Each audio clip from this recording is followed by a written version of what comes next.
Welcome viewers to another exciting episode on Bizgrow TV. We promised you that we'll grow your business with you. Today we are making a stopover at the beautiful Legon Botanical Gardens. Join us so we go into their minds and understand how they did this thing beautifully. So you are welcome. My name is Roderick Okwampa Aye. Good morning. Good morning, sir. Good morning. Good morning. So, Mr. Asari. Yes, sir. Yeah. So the full name is. My name is Charles Amuako Asari. Charles Amuako Asari. Nice having you on our Bizgrow TV. Like we said, it is an opportunity to let other young entrepreneurs understand the challenges, opportunities of managing their business and how to even grow their business. So you tell us a little bit about yourself and then a little bit about this beautiful business, and then we'll start the conversation. Yeah. Okay, so as I said, I'm Charles Amuako Asari. I've been with Kofi Boakye for the past, let's see, 20 years. Over. 20? Oh, wow. Yes, actually. And we actually met when we were doing a program at the University of Ghana. Okay. Yeah, hitherto I did computer science, and then I worked with a bit of other institutions. IMBA is an international organization based in China. I worked with them, and then I met Kofi at the University of Ghana. So when we met, when we met, he told me he had a project he was working on. Okay. And then I felt it was exciting. Yeah. But then was it about this project? Yes, it was this project. Okay. But then we were doing other things on the side. Yes. So, but then this one came along, and what made him wanted to do was that one, it was something that had been discarded, I would say that, because the university was no more taking care of the botanical garden because they didn't have resources to take care of it. Okay. And then Kofi felt that no, we can take it and turn it around. All this while we were working in his house, in a garage. Oh, yes. In a garage. Yeah, in a garage. Initially, we started from his living room in Hacho. Okay. And then he moved to Westland. So then we moved to business to Westland. Westlands, and then it was a garage. Okay. It's garage that we actually now settled down. And that moment, it was about working on the botanical garden, writing proposals and proposals, and then we went to bid for the place. That's far back in 2003. 2003? Yeah, 2003. Great. At that time, the botanical garden, basically, it was not being used. This whole area, as we see it now, was not as you see it now, because this area was actually not part of the botanical garden. We needed to reclaim it because this place had turned into a dumping ground. They were dumping fecal matter and then fecal waste matter and then solid waste. Everything waste was that time in Accra. They were dumping it there. And as a matter of, it was actually with the connivance of then AMA. Accra Metropolitan Authority, because they were there. And this place was just a mess. But then Kofi said we can do something about it. So he said we should send a proposal to them. He sent a proposal to them, and they said, yeah, it makes sense because it's not serving the purpose. It was set up for academic purposes, and then now it's not serving the purpose because they couldn't maintain it. So if we can do something about it, and then they should be able to use it for the purposes for which it was established, that's fine. So we went for it. Interestingly, the moment the authorities decided that they were going to give the place to, actually they agreed to give the place to her. Now voices started opposition voices in the university. The people say we could have done it, and then we could have done it, and then but then I think it was an initiative. They had left it, so it was an initiative for us. So they said, okay, they've cancelled that project for now, and then they are cancelling when you guys won the bid. Yes, yes. Wow. Yeah, so they are so saying, we work. Yeah, So you want to see some of the. Okay, so they cancelled it, and then they now opened the bid again. Yeah, the bid the tender again. Okay. For everybody to put in his bid. They opened the tender again for everybody to put in his bid. So people from the university put in their bid. People from outside also put in their bid. Ultimately, we won again. Wow. So good job. So it was that because we had a concept. Yeah. We knew what we wanted to do with this place. And anybody who just goes through what we had knew that definitely we were the ones who could do the job. Yeah. So it wasn't something that we were doing it because somebody was doing it. We were doing it because Kofi actually is very passionate about greens. He's passionate about the environment. And all those things fed into this project. Yeah, definitely. So they gave it back to us. And so we started putting in money. And I can assure you for over from 2005 to 2012, no money was coming from here. It was come again from 2005 to 2012. Basically, there was no money that you can say money was coming exactly sustainable. No money was coming from here. So he kept investing. So we do other jobs, put the money in there, do other jobs, and put the money here. Actually, we started from the other side, which basically was not open to the other side. We were working on it basically for them to be able to use it for their academic purposes. That's the university to use it for. And there was basically no money coming from that point. It was later on in the project that we moved here. And then we moved here, and then we needed to reclaim this area. And they needed to work on it. So I would say it was from 2014 that we started serious economic activity here. But that was even then investing. That was not recouping or getting anything out of it. Yeah, so the point is, if you want to do, and I think it's one thing people should understand. It's not just about the money. It's about the passion. It's about how you decide to turn things around for it to become beneficial to society. It's only when you try to work to improve society and then you now begin to get the results from that.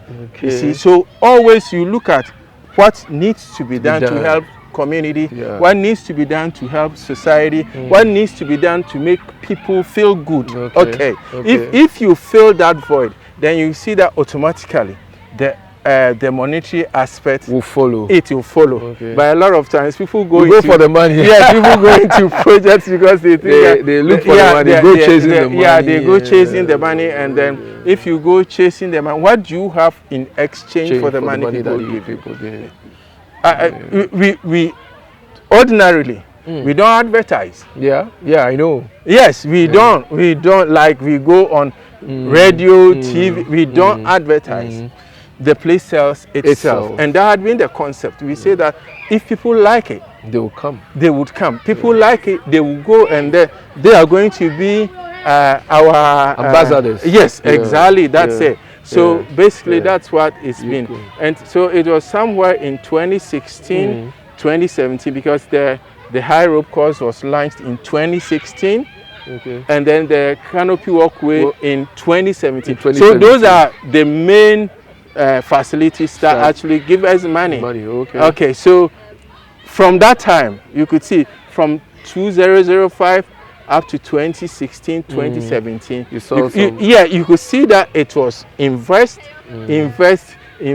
Fortunately, unfortunately, people now see this one, and then you may think that it's a whole story. It's a beautiful story.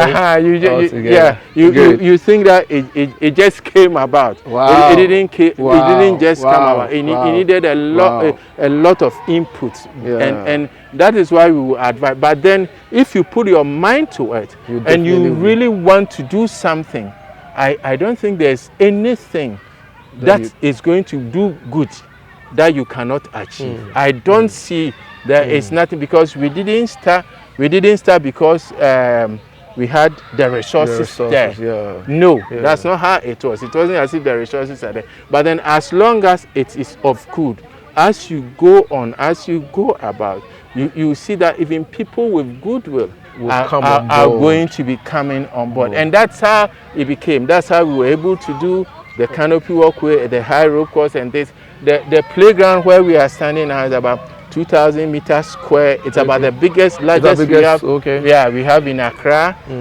For Accra, I can talk about it. About the largest we have in Accra. You know, so that is what it's been. And then you see the joy that comes out of kids come here, and when it's time for them to go, they don't want to go. They don't want to go. So a lot of times, such a brilliant story. You know, the amazing thing I am gathering from this is the waiting and the resilience that yourself and Kofi had over time. 7 years when you have to be investing and not seeing anything. I mean, that's the period a lot more people, you know, give up on their project. So I want to ask you, so that period, what kept you going? And to other entrepreneurs, what should keep them going when they are not seeing the fruits falling or, you know, ripen as they want? I would say I'll give a lot of this credit to Kofi. Kofi is one person who, when he starts a thing, he goes in for. Yeah, if it's not bearing fruit, he is not stopping. Wow, that is him. Wow. And it's one thing I've learned from him, that if he starts a thing, no matter the challenges, if it's not bearing fruit, he's not stopping. And then he will keep knocking doors, he will keep selling the ideas, he will keep doing everything. And then on the side too, even as we are speaking now, he does other things on the side, and it takes a lot of his time. He does a lot of other things on the side, because so those other things he was doing on the side kept us going. Yes, and then it didn't let us also lose hope in the project.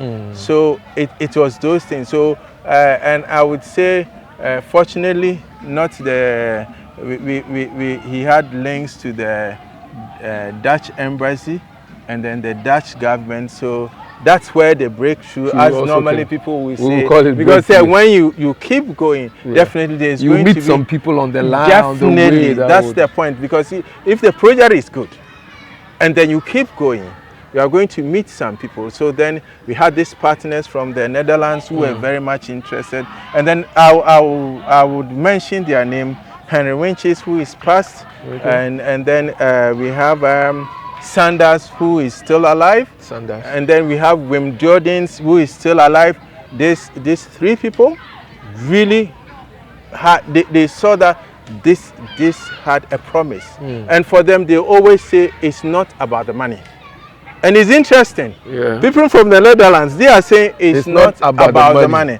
It's about the hope they are giving to Ghanaian children. It's about having these spaces for people to come and unwind. And that's what has kept them interested in the project, and then it keeps them going, and it keeps them going, and they've actually never given up. So these three people, and then we also had a grant for the Dutch government.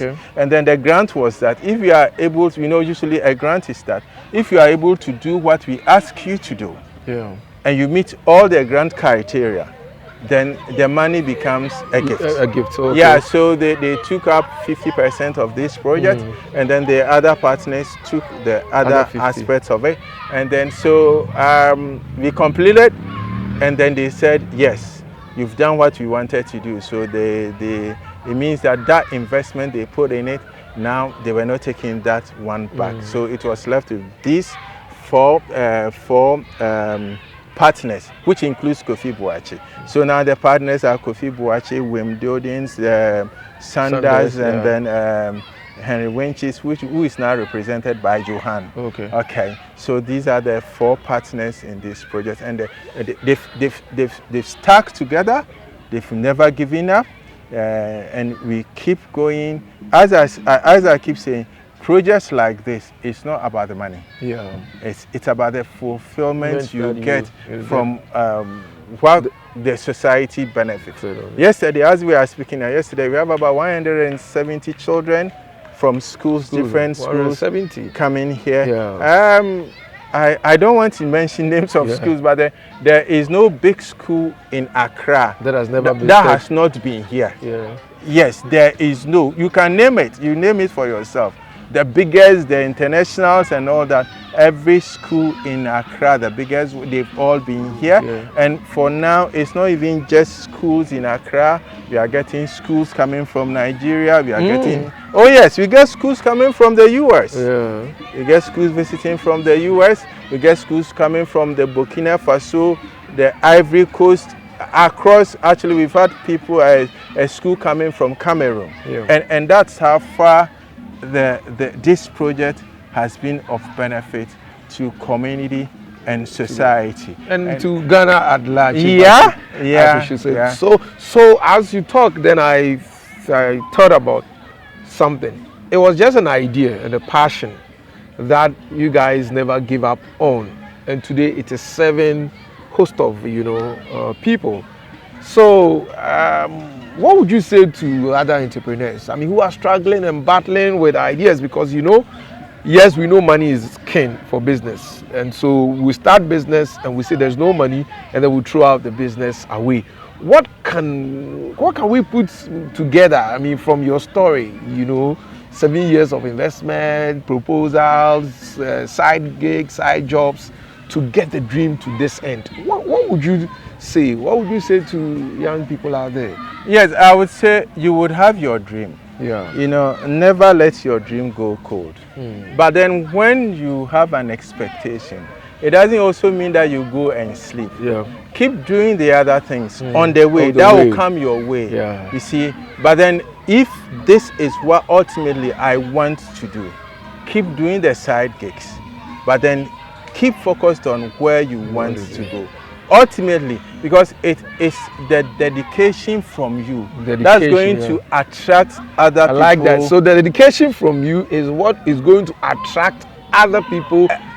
Exactly, because you see, you don't want to do something, and people are more interested in what you do than yourself. Okay. They are not going to come. Okay. So let them know the passion you have for it. Let them know where you want to go with it. And then this convinces them that yes, this is going to be a right investment. And that is what it became, because they knew that, hey, this guy has done this thing all this while, so I don't lose if I put something in. Because if he stood for all this while, there's nothing that will not make him stand for the times ahead. So anything you want to do, you have to be dedicated, and then you don't just get dedicated. Also, you should have the right knowledge about it. Right. It's one thing we did not shy from doing.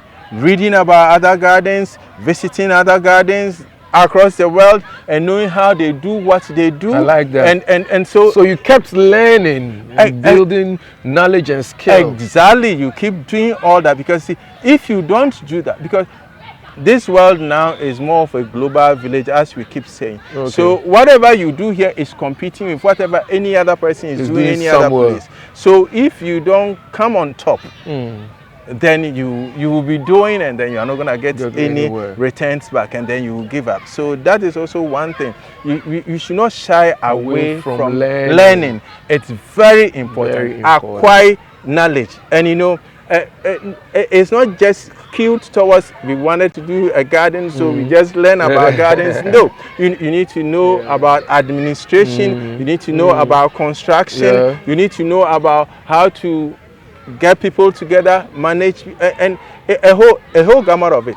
So if you are doing all that, you realize that at a point in time, that knowledge you've acquired is going to be of use to whatever you want to do. And and that's one thing I think it goes to a lot of the youth, a lot of Ghanaians. Let's not waste our time on, watching TV, spending all the time. You a lot of times you say you'll be on IG, you are on TikTok, you are on WhatsApp, and all you are doing is you are laughing over there. No, you know what? commit yourself to studying. Let the laugh be what you do for people to laugh. You see, don't let the laugh be, don't let it be that one. So you see, as you do this and as you do that, people are coming to laugh because of what you've been able to do. And that's very important. Yeah. Let's not waste our time. We are not saying that, yes, enjoyment is not good, but then it's very good. But then we should make sure that we don't spend every time of ours on things that don't become beneficial in the final analysis. Whatever you do, ask yourself, what am I getting from this? Good. So, Mr. Sari, I mean, what are some of the challenges that you have encountered in managing, dreaming, and pushing this dream from, you said 2003 to date? Yeah. I would say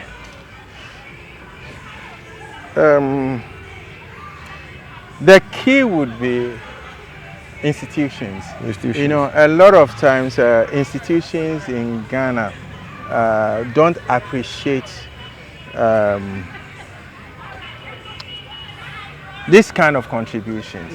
You know, and that is what for me I've come to understand, because you know, when you are doing these things, instead of being supported, it comes across as if we have to get something before you support you. We have to get something before you support. And even for the very institution we're doing this one for, you get a lot of that kind of attitude from within, where people are going to, it belongs to us, it's for us. Why do you allow somebody from outside to come and entitlement?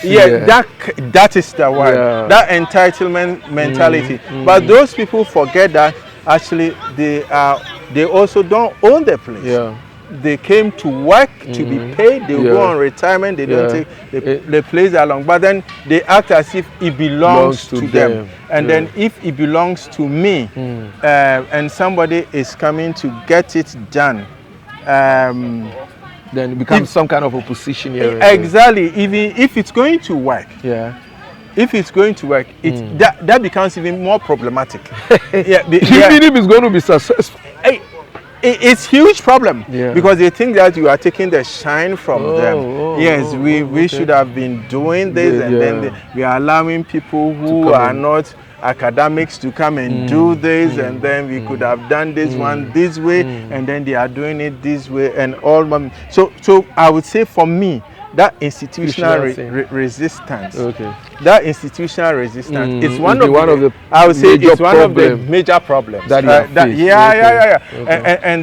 then because you see, it stifles development, and then it can destroy investment. And then because you see, if anybody who wants to invest wants to be sure of continuity of his investment, and so if I'm gonna invest, and then along the line somebody is going to come and say that hey, I won't allow you to, and then so it means that all that investment and then it's gone to waste, you know. And that is, I don't know when Ghanaians are going to learn from this, you know. I don't know when they are going to learn from it, but we need to learn from this attitude where it shouldn't work. Because if we look from the back, how this place was, and I remember a situation where actually an American citizen was attacked in the garden somewhere in 2002 or way back then. He was attacked in the garden because the garden had become bushy, weedy, and then neglected, and then she was taking a walk in there. She was attacked and raped in the garden. Actually, it became an issue. It became an issue between the American government and Ghana. It would be. It became an issue.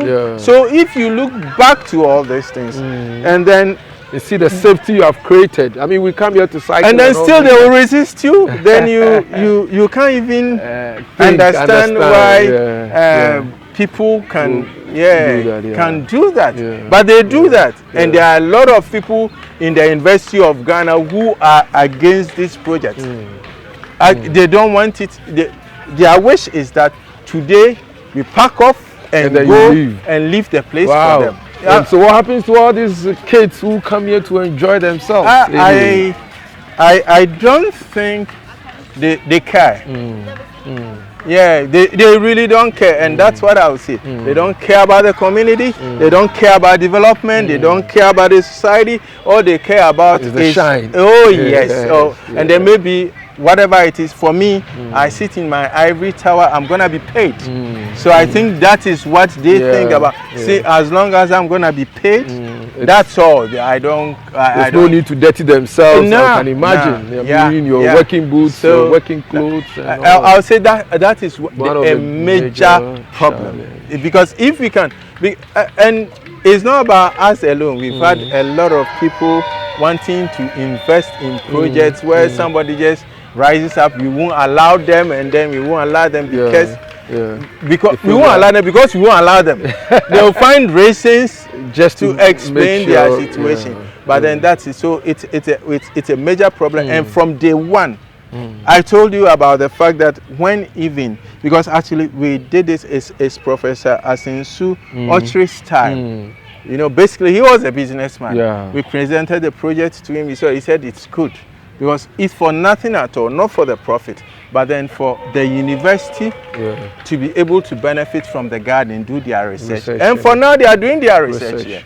I have a bunch of letters that they write to do research, because that's what we do. A bunch of letters from all levels. All levels, up to the PhD level, who come and do research here. And it's not just limited to them. You have people coming from the atomic energy coming to do research here. And those are all benefits that are coming to the university. But you know, they don't care about this one. We'll get there. So let me tell you, what keeps it fresh every year? Because I mean, I know this pond wasn't there. If I should, this walkway, and then I think the high ropes, I didn't see it again. So what is pushing for these additions and subtractions? So the pond had been there since the beginning. When we came, the pond was there. What was that? The pond had been neglected. So that it's called the Legon Dam. The Legon Dam. You named it. No, it was the university that named it, because the one who did it is, I think they named it after that person. The Legon Dam. So it had been there since. But then what happened was that the time we came in, it's closed up. It's been closed up. It's closed up because basically siltation and all that. So basically you couldn't do anything. You couldn't do anything with the dam. So it means that, and then the embankment were all falling in and all that. So what we needed to do was that we needed to make sure that we desilt it, and then we do the embankment, and then we put fences around it to make it safe for everybody who was coming into the garden, so that you don't have casualties when people come in. So that was a bit of thing we did with that place. And then with respect to the canopy walkway, as for the canopy walkway, any structure you see here, we put it in place. As I said, this space from there to here was waste dumping ground. So it was a space that you couldn't walk here. So we had to reclaim everything. So we keep putting in new structures. We keep doing new things. I think this space you see over here, it was just last year that we got it done, because it was also an area you couldn't do anything with it. So what we've been doing is that we look at the spaces, and then we keep regenerating it, and then turning it around to make sure it becomes beneficial to the garden and beneficial to community. This one was done in 2017. That's a canopy walkway. And then the high ropes, which is at the back, that was we completed in 2016. And this one completed in 2017.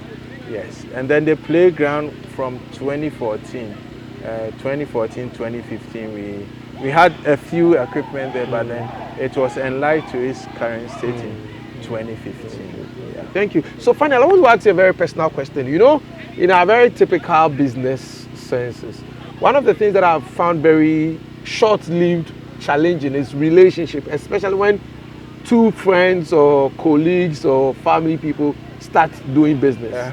2-3 years, issues here and there. What has kept you on COVID 20 years to date? What can we learn in terms of partnering other people or supporting other people's dream and keeping it at this level, 20 years and above? Yes, we would have our differences, but then this is one thing I learned. He is a vision bearer. Yeah, I like that. He sees beyond what I see. Yeah. So if it's an issue we are debating about and he decides this is how it has to go, I have to defer to him, because that, for me, that is how I see things. Yeah. I think that as my leader, he sees beyond what I see. Yeah. And it's something I keep telling myself every moment, every time. And I do it everywhere I go.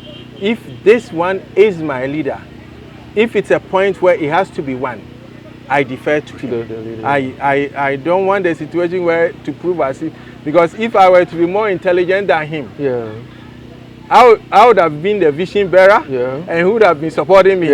But because he is in the other side, he is above me, it means I always have to, and I think that is the lesson that we need to learn. You know, I keep telling, and I tell the workers, I tell them every time. I tell them when people come in, hey, you have to do that. I tell them, I say, hey, hold on there, hold on there. You know something? If you were to be the wisest person around here, this garden will belong to you. so I think for the young people, that is what we see.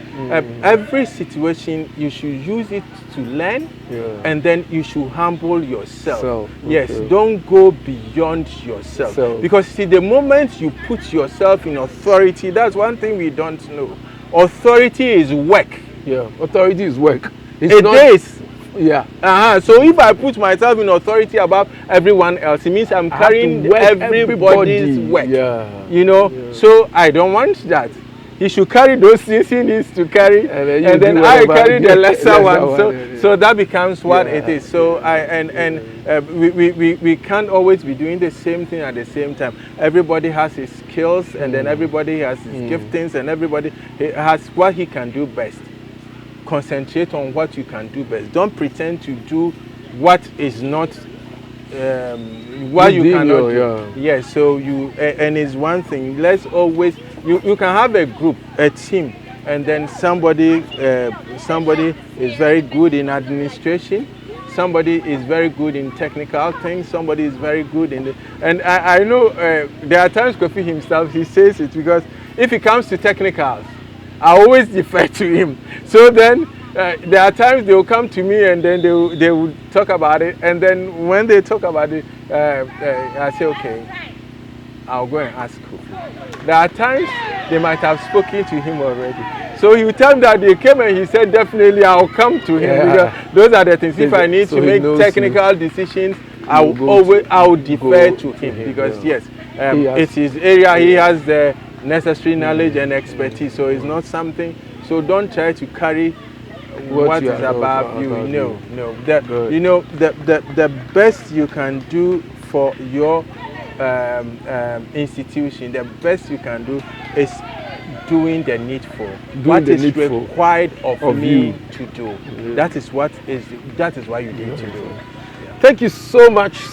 It's been an amazing interview. Actually, when I reached out to Kofi and asked for an interview, he said, no, Mr. Sari will be the best person for this interview, because you have been in it from the garage to the hall to this place. And I think it's been worth this conversation. So viewers, thank you so much for standing by. I hope we dotted all the lessons in there. This is a relationship that has built this business over 20 years. This is an investment that took almost 7 years of investment, and nothing coming. So resilience is very important. As we go about our business, let's not give up for the small, big, or medium challenges we face. Like we have learned from the Legon Botanical Gardens, we can turn a mess into an asset that will not only benefit us, it will benefit our community, benefit our children, benefit our nation and benefit Africa and the world at large. Thank you. My name is Roderick Okwampaye, and this is Bizgrow TV.